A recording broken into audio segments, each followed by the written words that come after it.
গতকালকে অনুমানিক বিকেল 3 ঘটিকার সময় আমাদের পানিবরা জিপির আওতাধীন যে পুরুত্তল গ্রাম রয়েছে, সেই পুরুত্তলে একটা কলোনি রয়েছে, যে গরিব লোকেরা সেই কলোনিতে বসবাস করে, যেটা সরকারের সাহায্যার্থে ওই কলোনিতে ওরা বসবাস করে।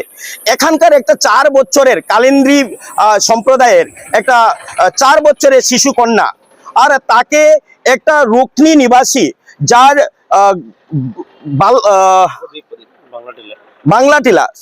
বাংলাটিলা নিবাসী রুকনি এরিয়ার বাংলাটিলা নিবাসী প্রদীপ কালিন্দ্রি বলে একটা নরক পিশাচ, যার বাবার নাম রামলাল কালিন্দ্রি, সেই এই 4 বছরের শিশু কন্যাকে রেপ করেছে। গতকালকে পুলিশের বিশাল বাহিনী গিয়ে সেখানে তল্লাশি অভিযান চালায়। পরবর্তীতে আমরা খবর পাই সে পালইয়ের একটা চায় বাগানের ভিতরে, পাহাড়ের ভিতরে সে লুকিয়ে আছে। ওখানে পুলিশ অভিযান চালিয়েছে, কিন্তু তাকে পাকড়াও করা যায়নি, কারণ সে জঙ্গলের ভিতরে লুকিয়েছিল, কোথাও বা পালিয়েছে। আজকে আমার কাছে আর এখন থেকে 3 ঘন্টা আগে ফোন এসছে সে নাকি পালংঘাট হয়ে রুকনির উদ্দেশ্যে যাচ্ছে। আমি খবর নিয়েছি তার অরিজিনাল ঘর সেই রুকনি বাংলাটিলাতে। সঙ্গে সঙ্গে আমি এখান থেকে আমার বিডিপির সেক্রেটারি রাজীব রয় তাকে নিয়েছি, এবং পানিবরা থেকে আরো 2 জন দাদাকে নিয়েছি, এবং ওখানকার আমাদের বজরং দলের দক্ষিণ কাছাড় জেলার সংযোজক গৌরব রায় সহ ভারতীয় জনতা পার্টির কিছু কর্মকর্তা এবং ওখানকার লোকাল জনসাধারণকে নিয়ে ওকে আমরা পকড়া করেছি। সে তার বাড়িতে যায়নি, তার পিছনের বাসায় ওর কাকার বাসাতে ছিল। যখন আমি ঘরে প্রবেশ করছি তখন ওই বাচ্চা একটা আমাকে ইঙ্গিত দিচ্ছে, মানে দ্রুত বেগে ভিতরে গেছে, তখনই আমি বুঝতে পেরেছি সে ঘরের ভিতরে ছিল। পরবর্তীতে আমার 2টা বাহিনী একদম ঘেরাও করে দুদিক থেকে আমরা তাকে একটা জঙ্গলের ভিতর থেকে পকড়া করে নিয়ে এসেছি। আমি এই আপনাদের মিডিয়ার মাধ্যমে শুধু একটাই কথা বলতে চাই, আপনারা মনে রাখবেন এটা 4 বছরের শিশু সন্তান। এ ধরনের নরপিশাচ এই ধরনীতে থাকার কোনো অধিকার নেই, তাকে ডাইরেক্টলি এনকাউন্টার করা উচিত, না হলে মহামান্য আদালতের মাধ্যমে তাকে ফাঁসিতে ঝুলানো উচিত, এছাড়া কোনো রাস্তা নেই।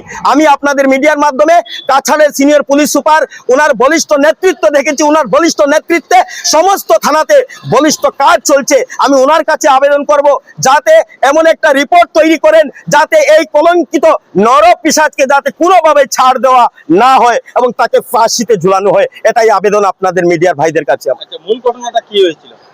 দেখুন, মূল ঘটনা বলতে এখানে গরিব একটা পরিবার থাকতো পুরুত্তল পানিবরা গ্রামে, আর 4 বছরের শিশু সন্তান কালিন্দ্রি সম্প্রদায়ের শিশু সন্তান ছিল।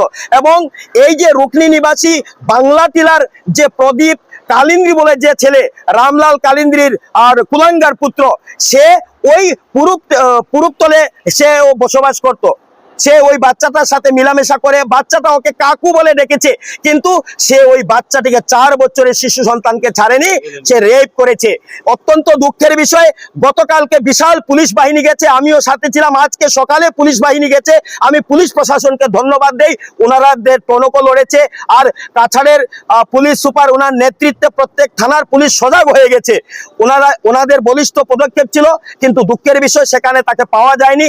আজকে আমার নেতৃত্বে আমি পানিবরাতে যখন খবর পেয়েছি সে ওই রুকনির উদ্দেশ্যে গেছে, আমরা বিশাল বাহিনী, আমাদের কার্যকর্তা সহ লোকাল যারা জনসাধারণ, তাদের সবার নেতৃত্বে, সবার সহযোগিতায় তাকে আমরা সেই রুকনির বাংলাটিলা থেকে পকড়া করেছি একটা গভীর জঙ্গল থেকে।